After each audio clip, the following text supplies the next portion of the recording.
Only. What's up, guys? ONLYUSEmeBLADE, and this is actually a shooting video on Black Ops 1. I've been kind of going back and forth between all the elder Call of Duties, and a little burnout on the knifing, so I decided to get on the shooting account, and I got a pretty exciting gameplay with them high streaks, yo.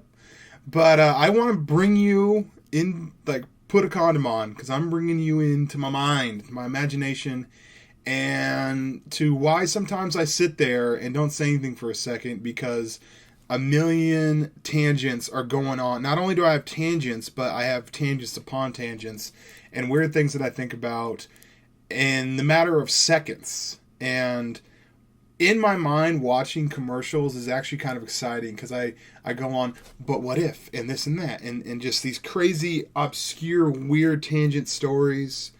And it only lasts maybe about 3 seconds, and then I kind of snap back and be like, oh, okay, well, that was fun in La La Land, but let's go back to reality. And I watch the next commercial and go from there. So just watching a TV show is one thing, but to sometimes just watching commercials is an adventure in my brain. So I'll give you the example. So I was watching a commercial for Rolaids, and they, at the very end of the commercial, they're like, Rolaids, that's how you spell relief.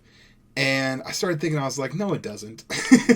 And I was going, that'd actually be interesting. First off, a couple things came to mind. I was thinking, what spelling bee is so remedial, is so low end, that someone would, the question would be, please spell relief.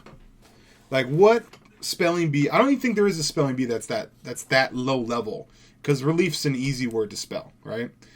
And I thought it would be funny if somehow if they did find a place where, the word relief was one of the questions, and to be a smartass, the kid was like, R-O-L, roll. I don't even know how to spell Rolaids. I'm retarded right now, but basically spelled out Rolaids. Relief. He's like, relief. R-O-O-L-A-I-D-S, relief. And snickered and laughed or whatever. And the judges are like, no, you are done. You are out of the spelling bee. And he's like, I was joking. It's such an easy word. I thought I'd be a good sport about it and laugh about it. And the judge was like, no. And then Rolaids got a hold of it, and they wanted to talk about it, and they sponsored the kid, and he went on a worldwide tour or whatever. And somehow it became a big controversy, And then I started thinking about what other, for some reason I thought about controversies in game shows, and I came up with this idea of sometimes, I think most times people want to be on game shows, but a lot of time life gives you something where someone doesn't want to be on a game show or doesn't want to be in a contest. And I was thinking, what stops people from leaving the country? What stops people from running? Let's say you had if you think about the movie Pulp Fiction, the only reason I thought about Pulp Fiction is someone bought the Pulp Fiction off my Amazon wish list.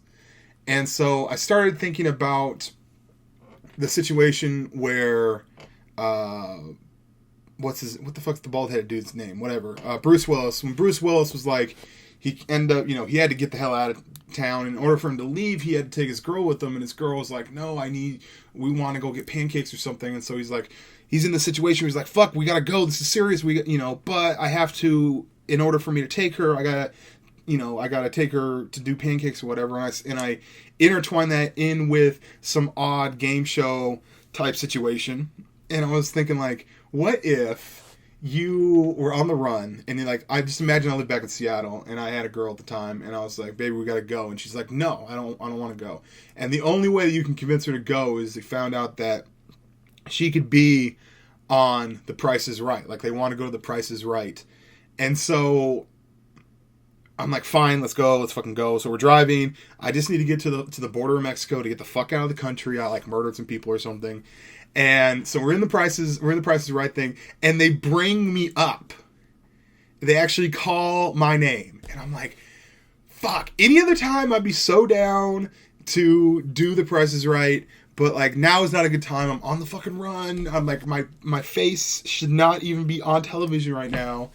And so they take me on The Price is Right, and I'm like literally trying not to like, knowing my luck, I try not to even get picked. I would like pick some high number or whatever, and then I end up winning the thing anyway. So I'm like, this is a weird situation where I'm like winning the showdowns and I'm doing all this stuff. I don't even want to be on it, and we win The Price is Right, but then there's fucking police there, and they arrest me, and I'm like, and I'm sitting there telling that story, and as I'm sitting there telling that story, I'm in jail, and there's like a TV for the tier, and they watch the Rolaids commercial. Now, that entire thought process, right? That entire ridiculous tangent, what if, crazy situation, adventure, imagination story, literally happened within about 5 seconds. I literally played that all out through my brain in about 5 seconds. Okay? Then I kind of snap back out of it and be like, hey, be normal, dude. Bam! And maybe that's why I'm always tired. Because I literally, my brain will go on these crazy tangents of crazy, ridiculous stories that what I just told you took about 6 minutes to tell. But in my brain, it took about 5 seconds, and then I was halfway through the next commercial. And then by the time that I got to the actual TV show, I was like, I don't even care about the show anymore. So let me know, am I crazy, or does your brain work the same way? And sorry that it's not knife-only gameplay. It is shooting. It's Call of Duty. I'm ONLYUSEmeBLADE. Peace and butt grease. And porn star of the day. Let me think here. What's an old one? Stacey Valentine, old school. Bye. Mouse click.